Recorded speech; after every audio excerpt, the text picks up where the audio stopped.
하겠습니다. 자, 이번 시간에는 SPS가 우리에게 주는 BJ라는 제목으로 광화문 센터에서 현재 열정적으로 사업을 하고 계시는 사장님이십니다. 자, 이전 시간에 젊은 세대가 바라보는 SPS BJ라면 이번 시간에는 중년이 바라보는 SPS 비전은 어떤 것인지 최은하 사장님을 무대로 모시겠습니다.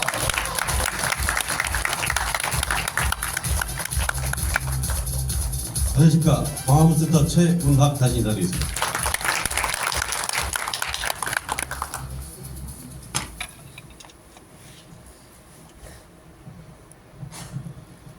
차세대가 아니라 신세대라 죄송합니다. 눈 덮인 겨울산을 가보신 적이 많이 있으실 겁니다. 눈이 쌓여 있으면은 길을 헤매게 됩니다.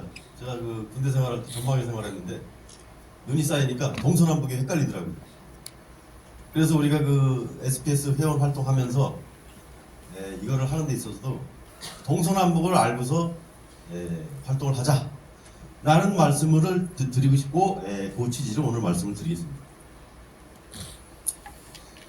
따뜻해 보이죠?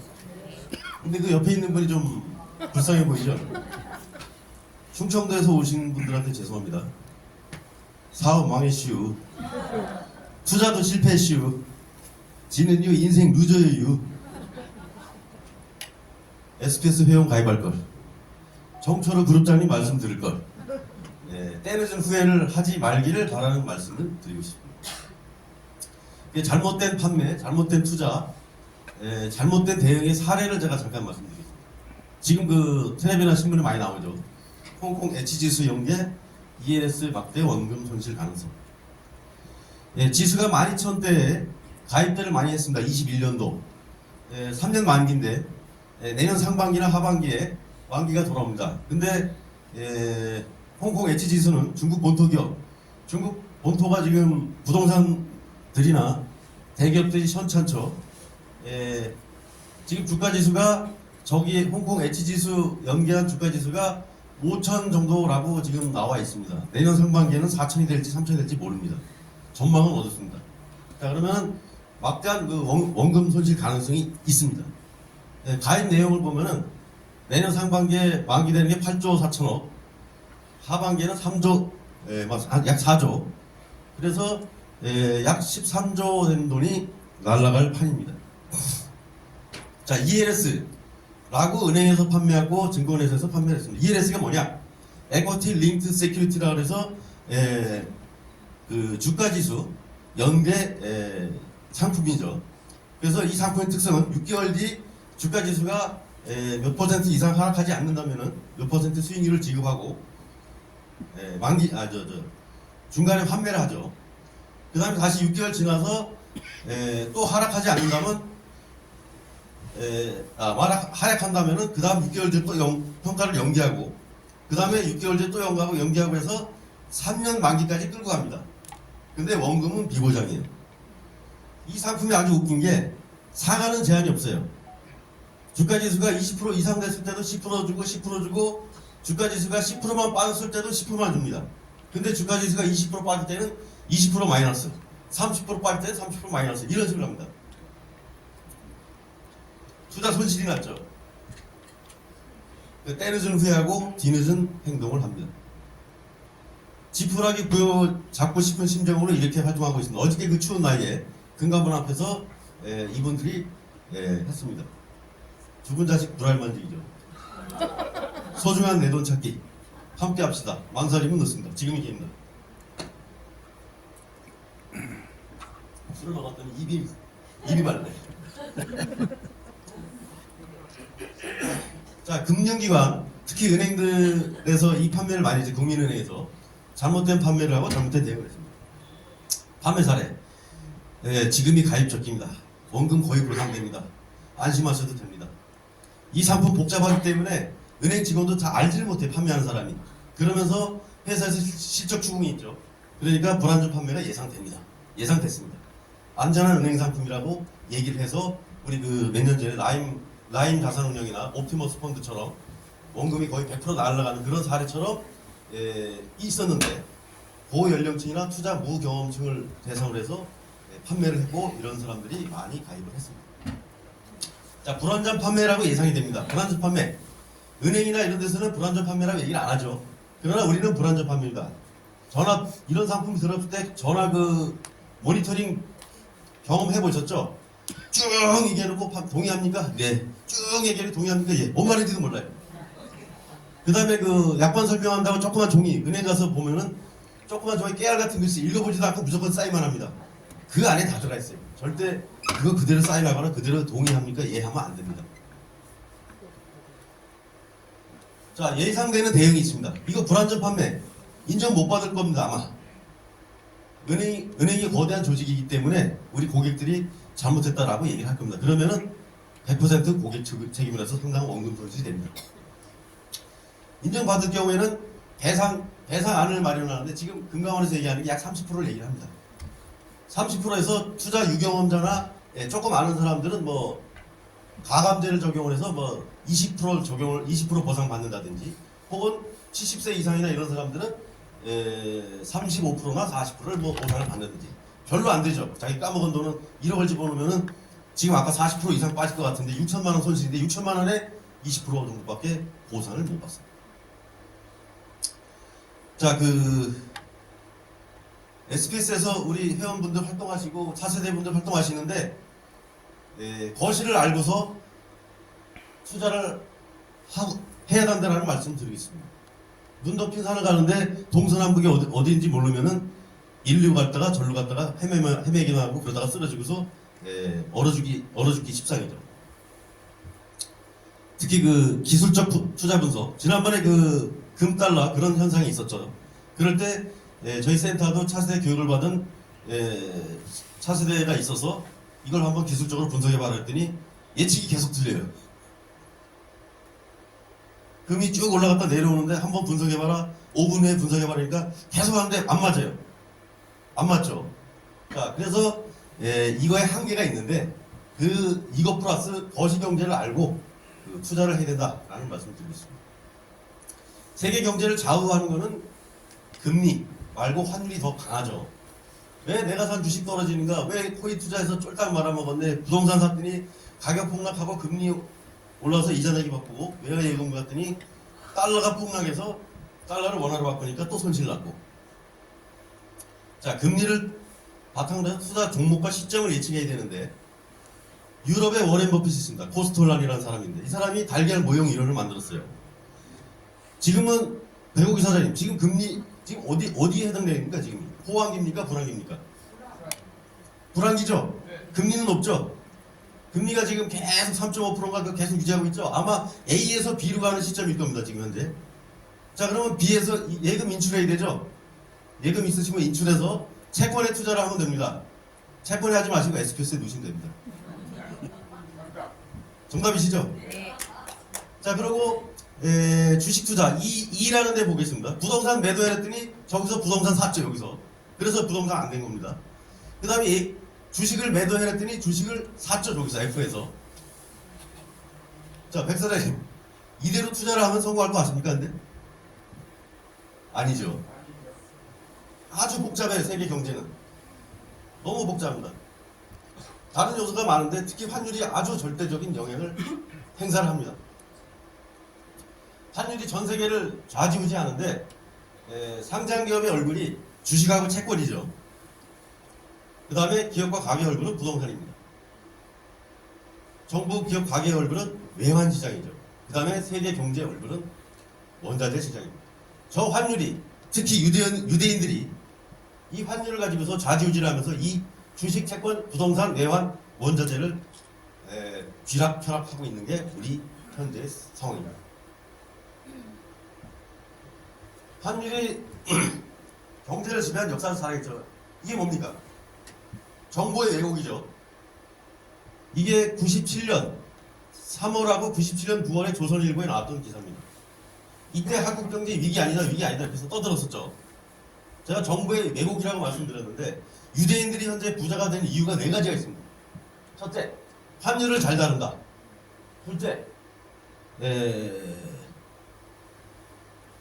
민첩하다. 셋째, 토론하는 문화다. 죄송합니다.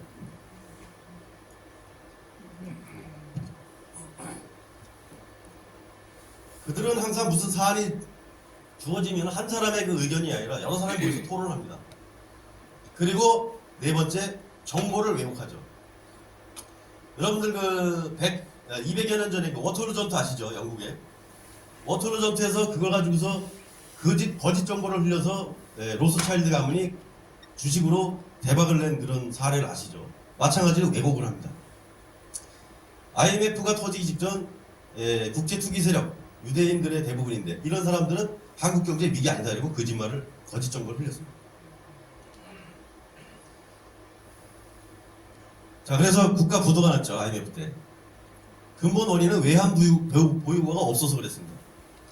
외환 보유가 없었는데 그 원인은 당시에 그 군사 정권부터 김영삼 정권, 김대중 정권으로 넘어가면서 800원대 환율을 고집했습니다. 이때 미국의 물가 상승률은 약 3.4%인데 한국의 물가 상승률은 5.7%. 그럼 물가 상승률을 감안하면 우리 환율은 800원이 아니라 1100원대로 했어야지 경제가 자연스럽게 돌아가는데 정부가 인위적으로 개입을 해서 800원대를 고집했죠. 국민소득 $10,000를 부르짖으면서 우리도 선진국에 들어가겠다라고 하는 무리한 고집을 부려요. 그 다음에 정금사. 제가 94년대 사회에 나왔는데 이때 정금사의 연봉이 일반 회사의 보통 2배였습니다. 정금사를 왜 만들었냐? 중소기업, 지방 중소기업 활성화를 위해서 나라에서 장려한다고 해서 아마도 뇌물을 정부 관료들이 받아먹고 정금사를 많이 승인을 내줬습니다. 근데 이들은 엔화, 금리가 아주 낮은 엔화를 주로 들여와서 동남아나 한국, 금리가 센 동남아나 한국에 투자를 해줬죠. 근데 문제는 그 단기 외채죠, 이게. 1년 만기 혹은 6개월 만기 가지고 와서 3년 만기 되는 이런 장사를 했어요. 그리고 그러다 보니까 만기 불이치. 만기가 돼서 돈을 내드려야 되는데, 그 만기 불이치죠. 단기와 장기 거꾸로 된 방식. 그래서 정부 유착. 정부 유착은 정부에서 관료들이 이렇게 허락을 내주면서 각종 와이로를 받고 뇌물을 받고 허락을 내줬죠. 그래서 정부로서는 만약에 정금사가 망하면 안 되니까 환율을 높은 거로 유지할 수밖에 없었죠. 우리 원화 가치가. 왜냐하면 엔화를 갚을 때, 상환을 할 때 우리 원화 가치가 형편없으면 갚을 때 우리가 힘드니까. 그래서 정금사의 유착 관계. 저기 IMF 때 미셸 캉드시 IMF 총재가 관리와 정금사는 근친 상관관계라고 한국에 아주 치욕적인 얘기를 한 그런 사례가 있습니다. 그 다음에 원고 고집. 기업은 계속 저렇게 해서 환율이 높아서 우리 수출 물건이 팔려야 되는데 일본하고 경쟁해서 대만하고 경쟁해서 팔리기 어려워서 7년 연속 무역 적자를 했습니다. 자, 이거 외환위기 터진다 이러면서 국제 투기 세력들은 싹 빠졌죠. 그 다음에 IMF에 나가서 우리가 돈 주십시오라고 얘기를 했을 때 이때부터 외국 국제 투기 세력들이 들어왔습니다. 이 무리한 환율 정책 요거를 국제 투기 세력이 그냥 놔둘 리가 없죠. 쳐들어옵니다. 반드시 환율을 이용해서. 지금 세계는 이렇게 돌아가고 있습니다. 이렇게 해서 농락당한 한국 경제, 농락당한 게 아니죠. 한국 경제가. SK 1조 원 차익을 해서 뺏겼습니다. 그들한테. 삼성물산, 헤르메스 또 농락당했죠. 그 다음에 1조 몇천억, 1600억, 1700억, 1500억 이런 정도의 담배 인상공사인가 KTNG가 1500억의 저것도 뺏긴 공기업이 이런 사실이 있습니다. 반드시 저렇게 국제 투기 세력은 쳐들어옵니다. 세계는 지금 환율 전쟁 중입니다. 그렇습니다. 환율 전쟁이 뭔가? 특히 우리 같은 수출로 먹고 사는 나라, 경상수지의 90%가 무역수지죠, 우리는. 수출로 먹고 사는 우리나라 같은 경우는 통화 가치가 어느 정도 낮아야 됩니다. 너무 비싸게 되면은 우리 수출하기가 너무 힘들죠. 그래서 국제투기선장, 주로 유대계는 이런 환율 변동을 이용해서 각 국가의 주식 채권, 부동산 원자재 이런 것까지 해서 공격을 해옵니다. 무서운 세상이죠. 우리 군대에서 한따까리 하면은 잠이 오는데 한따까리 안 하면 잠이 안 와요. 뭐냐? 이 환율 전쟁이 총성 없이 조용히 진행되고 있어요. 지금도 1년 몇 개월째 계속 적자가 나고 있습니다. 외환 보유고 별로 없을 거예요. 나라에서 아마. 통계를 못 봤는데. 지금 이런 위기지 않나라는 생각이 듭니다. 총성 없는 전쟁이 지금 계속 진행되고 있습니다. 한일 전쟁을 잠깐 요약을 해드리겠습니다. 예, 1929년에 세계 경제 대공황이 있었죠. 세계 경제 대공황이 왜 왔습니까? 배우기자들. 1차 세계대전 1918년 1차 세계대전이 끝나고 모든 자본이라는 것이 미국으로 왔습니다. 미국이 이때 막대한 적이 원전에서 연합국이 승리를 했죠. 그러다 보니까 각 회사들이 막 그냥 수요 생각 안 하고 투자하고 거품이 생겼죠. 주식이 뻥튀기 되고 거품이 생겼죠. 그래서 그 원인이 뭐냐? 유효 수요가 부족하다라는 겁니다. 경제학 공부하신 분은 아시겠지만 케인즈 경제학파가 공급과 수요가 맞아야 되는데 수요가 부족했어요. 공장에서 물건 계속 만들어냈는데 전쟁 후로 살 여력이 안 돼. 근데 왜 여력이 안 됐냐? 이때까지 세계가 금본위제였어요. 우리가 화폐를 달러를 원화를 마구 찍어낼 수가 없어요. 금 보유고만큼만 찍어냈어요. 근데 금은 한정적으로 보유하고 있는데 공장에서 물건을 계속 만들어내니 재고가 쌓이고 재고가 쌓이다 보니까 물건 안 팔리고 실업자가 회사에서는 종업원을 해고 싶고 해서 실업자가 양산이 된 거죠. 그래서 소득 불평등이 생겼죠. 그게 원인입니다. 그래서 33년에 루즈벨트 대통령이 취임을 하면서 인위적으로 또 정부가 개입을 했죠. 이 달러 가치 평가 전환을 일부러 시켰어요. 그 평가 전환을 한 두 가지 방법. 금정화 준비법, 은구매법. 금정화 준비법은 뭐냐? 1온스에 20.67 하는 거를 국민들한테 다, 미국 국민들한테 다 샀어요. 나라에서 강제적으로. 그리고 법을 발표했죠. 행정령을 발표했죠. 일반 시민들은 금을 보유할 수 없습니다. 금 보유하면 $10,000 벌금. $10,000 지금의 환율, 인플레이션 하면 상당히 비싼 돈이겠죠. 그 다음에 10년, 징역 10년. 이런 걸 하면서 일반인들이 금 소유를 못하겠습니다. 그게 1975년, 이때가 30년대인데 40여 년이 지난 1970년대 와서 그거를 해제를 했죠. 자본주의 꽃이라는 미국에서 이런 짓을 서슴지 않고 하고 있습니다. 자, 은금해법. 그 당시에 금이 부족하니까 또 은하고 그 달러를 연동시켰죠.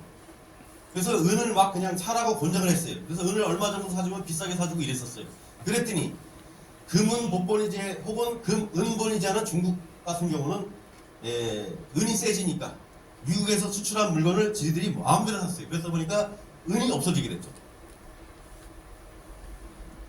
그러니까 달러 가치가 내려가면서 미국 상품들이 잘 팔리고 중국에는 은을 강력한 은 가지고서 미국 물건들 막 사고 그러다 보니까 은이 없어지고 그래서 중국이 은이 부족해지면서 경제가 돈이 없으니까 제대로 안 돌아가서 신용경색이라 하죠. 그래서 그 당시에 장개석 총통인가요? 장개석 씨가 중국 공산당한테 정권을 내주고 대만으로 쫓겨가게 된 결정적인 계기가 바로 이겁니다. 자, 이게 1차 한일 전쟁이죠. 1929년 대공황을 더 심화를 시켰죠, 이 상황이. 자, 그리고 나서 미국이 국민들한테 걷어들인 그 달러 가지고, 금 가지고, 미 포르노스 육군기지인가요? 켄터키주에. 거기다가 쟁여놓고, 금은 이제 짱박아 놓고, 이렇게 했어요. 달러 가치를 금에다가 고정시킨 거죠. 금에다 고정시키고, 그리고 각국의 통화도 달러에 연동을 시켰어요. 그래서 각국하고 무역할 때 달러하고 물건을 팔면서 물건을 사면서 프랑스나 영국들이 물건을 사면서 달러가 들어오면 그 달러 가지고서 미국에 요구를 하죠. 금을 바꿔주죠. 그럼 미국은 금 보유고 가지고서 그 달러와 교환을 해주고 이 체제가 1971년까지 지속이 됩니다. 세계의 경제는 달러가 마구 발행되지 않고 이렇게 금본위제 가지고 해서 무역단에서는 금을 이렇게 바꿔주고 그러는 상황이었습니다. 그래서 그 전에는 영국 파운드가 1차 세계대전까지 영국 파운드가 세계 기축통화인데 이후로는 달러가 세계의 기축통화가 돼버렸죠. 이거는 유대인들 특히 연준이나 미국 경제를 쥐락펴러 하는 그 유태인들이 만든 뭐랄까요 그들만의 그 리그를 일부러 이렇게 만들어 놓은 겁니다. 이게 1944년 브레튼 우주 협정 체제 그리고 이런 브레튼 우주 체제에 의한 시대가 1971년까지 갑니다. 자, 이 사람이 닉슨 대통령입니다. 71년 8월 15일 닉슨 대통령이 우리 그 유명한 그 드라마 뭐 서울의 달 같은 거 이런 거 하는 드라마에 갑자기 그 방송을 중단하고 미국 달러하고 금을 여태까지 교환해 주던 거를 일방적으로 정지하겠다 라는 발표를 하고 그 다음에 수입물품 모든 수입물품에 대해서 관세를 추가로 10%더 물겠다 라는 발표를 각국 정상들 재무장관 중앙은행장 상관없이 일방적으로 발표합니다. 깡패죠. 이때 달러 금하고 연결된 고정환율제에서 변동환율제로 전환이 됩니다. 이후 금보유고 상관없이 저 미국에서 달러를 마구 찍어내죠. 그래서 70년대 그 오일 쇼크 전에 이 인플레이션 워닝을 제공했고 달러 패권이 시작됩니다. 그리고 나서 금하고 달러를 연결고리가 끊어져서 1차 석유파동, 2차 석유파동을 해서 1979년도에는 엄청 금리가 올라가고 세계 경제가 힘들어지죠. 70년대에 겪으신 분들 기억이 나실 겁니다. 이게 2차 환율전쟁, 닉슨 독트린 71년에서 진행이 된 겁니다. 저기 그 파란 텐트가 있죠. 서울에 한강이 있듯이 도쿄에 가면은 제가 20년 일본 살았는데 도쿄 가면은 저렇게 짱 박히는 동네에 항상 파란 텐트가 있어요. 여기 있는 사람들이 그 남의 얘기가 아닙니다. 이 사람들이 긴자 이런 클럽에서 이쁜 여자들과 한 명에 10만 원짜리 100만 원이죠. 이거를 월, 화, 수, 목, 금 매일 출근하면서 했던 사람들입니다. 이렇게 됐죠. 이 원인이 뭐겠습니까? 망했으니까 그랬죠. 자, 망한 계기가 뭡니까? 71년 닉슨 독트린 이후로 달러가 마구 발행이 됐고 인플레이션 유발되죠. 그 다음에 베트남 전쟁 들어가서 달러가 또 마구 발행됐죠. 그 다음에 오일 쇼크 있었죠. 그래서 물가 상승률 10% 이상 되는 극심한 인플레이션. 그러니까 저 폴 볼커라는 연주 의장이 재밌는 사람인데 금리를 20% 인상을 합니다. 자, 우리가 지금 3.5%인가요? 저 금리를 예를 들어서 23% 이렇게 올린 겁니다. 저 사람이. 인플레 대책한다고. 저 사람이 저렇게 하도 올려가지고서 미국 국민들이 총 갖고 저 죽인다고 그 연준 쫓아가고 막 이랬습니다. 저 사람 그 방탄 조끼 입고 다니고 막 이랬어요. 그래도 20% 인상을 해갖고 미국 경제를 저 사람이 인플레를 잡았죠. 자, 여기서 인플레를 잡은 게 중요한 게 아니고 인플레를 잡아서 달러가 강해지니까 미국에서 만든 상품들이 가격 경쟁력이 없죠. 그랬더니 일본, 독일 그때 물건도 좋은 물건 만드는 일본, 독일이 달러에 비해서 가치가 작으니까 물건 팔아먹기가 좋죠. 가격 경쟁력이 있으니까. 이거를 85년도에 강제로 저 유태인을 중심으로 한 유태인 안 계시죠? 유태인을 중심으로 한 미국 그 연준에서 저렇게 강제적으로 달러를 평가 절하를 해서 일본이 힘들어집니다. 일본이 저렇게 해서 가격 경쟁이 없어지니까 일본 중앙은행에서 어떻게 했느냐? 금리를 엄청 낮췄어요. 제로금리로 맞췄죠. 보통 그 당시에 5점 몇 프로인데 그거를 제로금리대로 바꿨어요.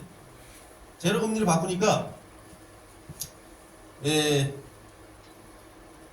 그 은행에서 돈을 많이 대출을 해서 기업들이 생산하거나 투자하거나 이러는 게 아니라 주식 투자하거나 부동산 샀어요. 그래서 그 당시 도쿄에 70년대 말에 도쿄에 80년대 말에 그 도쿄의 부동산이 미국의 전 영역의 2배라는 그 가격을 형성을 하고 그 다음에 록펠러 센터나 엠파이어 스테이트 빌딩 같은 거를 일본인들이 그때 그 은행에서 싼 금리를 주고서 대출을 받아서 들어갔죠. 그때 미국 사람들이 자존심이 상해서 자, 저거 어떻게 폴 볼커 연준이냐 어떻게 해봐라 폴 볼커 연준 의장이 기다려 내가 할게. 어떻게 했느냐 85년 플라자 합의를 한 겁니다. 강제적으로 이렇게. 그래서 저런 그 술 먹던 사람들이 저렇게 파란 텐트에서 자고 있는 그런 사람들이 늘어나는 거죠. 지금은 저기 저 사람도 없습니다. 왜? 추워서 민족의 그 홈리스들의 대이동이 시작됩니다. 추울 때는 항상 남쪽으로 가더라고요. 도쿄 없더라고요. 그 다음에 여기서 나온 사람들이 욕정을 해소하려고 성추행도 많이 일어나요. 여기 있는 사람들. 그런 아주 폐해를 안겨준 게 프라자 3차 환율전쟁이죠. 그래서 일본의 잃어버린 30년 91년에 시작했죠. 자, 4차 환율전쟁 2008년 금융위기입니다. 이 쌍권총 카우보이가 자기에게 유리하게 게임의 룰을 계속 바꿔왔죠. 환율 전쟁. 환율 갈등 역사의 본질은 미국이 자국 경제 위기를 회피하기 위해서 자기네 달러를 평가 가치를 하락을 시킨 겁니다. 지금도 계속 되고 있고 향후에도 이렇게 될 겁니다. 헬리콥터 번역했죠. 지금까지 미국에서 양적 완화를 3번 했습니다. 저 때 처음 시작했죠. 양적 완화가 뭐냐면 금리를 계속 낮추다가 금리를 더 낮출 수 없는 제로금리까지 오면은 미국에서 발행한 국채를 막 사주는 겁니다. 그래서 달러를 막 시중에 유통을 시킨 거죠. 이게 양적 완화인데 코로나 때도 양적 완화를 했죠. 지금도 저렇게 해서 양적 완화가 돼 있는 상황이고 혹시 여기 그 미국 분들이나 소련 분들 안 계시죠?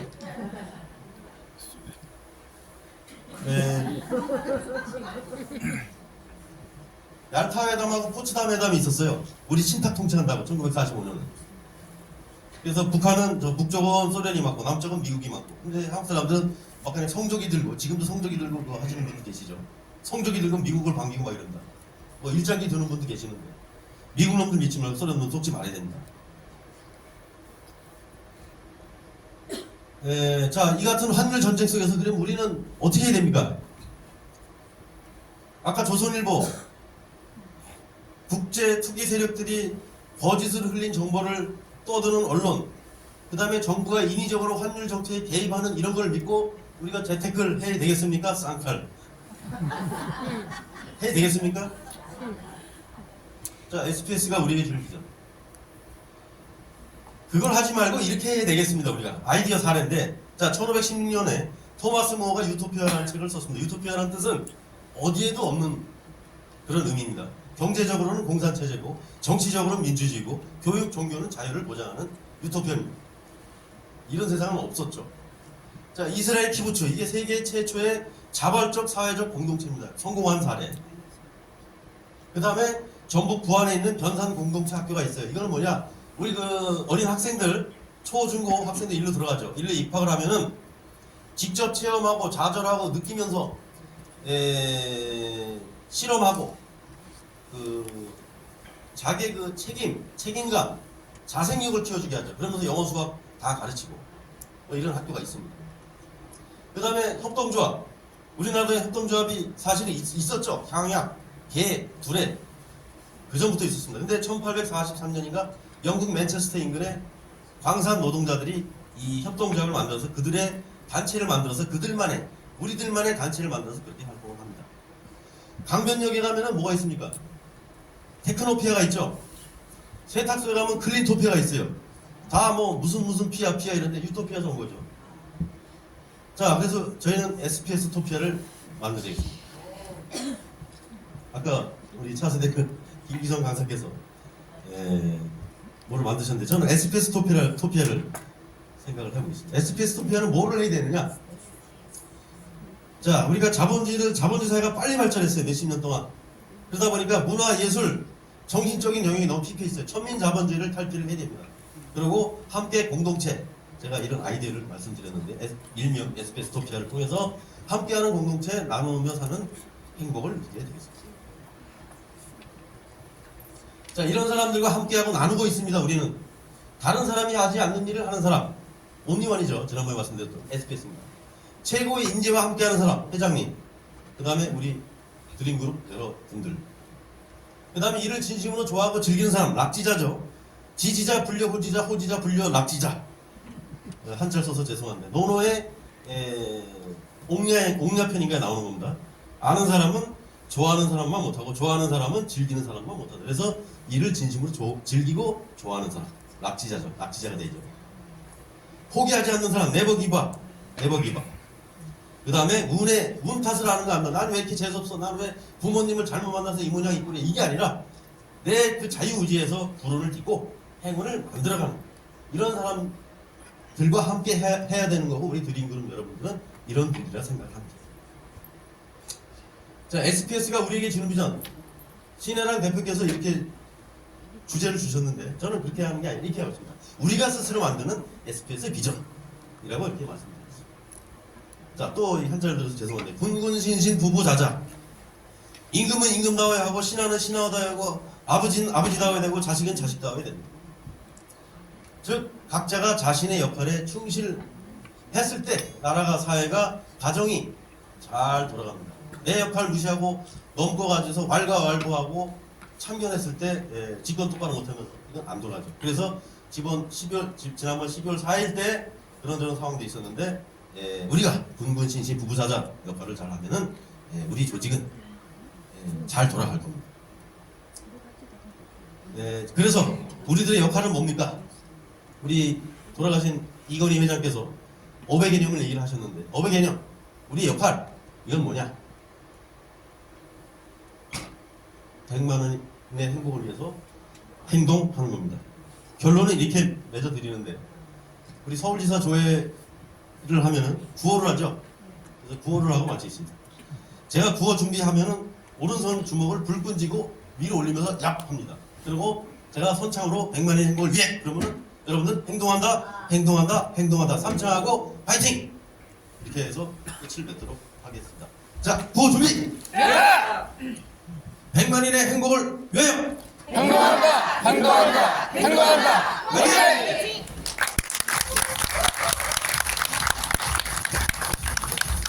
네. 세계 금융 정보를 자세하게 분석해 주시고 그와 우리 사업과 연관돼서